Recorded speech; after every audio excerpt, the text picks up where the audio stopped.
duk zafin ciwon kanka ka sha magani amma abin ya ci tara baka warke ba.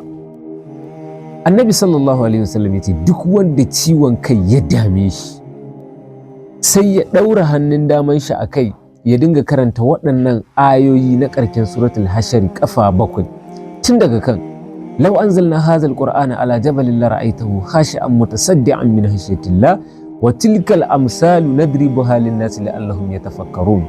Waɗannan ayoyi su zaka dinga karantawa bayan ka ɗaura hannun damanka akai ƙafa 7 kullum.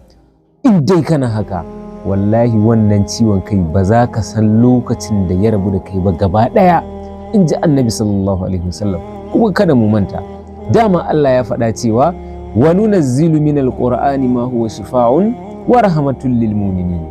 Mun saukar da wannan alqur'ani ne domin ya zama waraka da rahama ga mu'minai.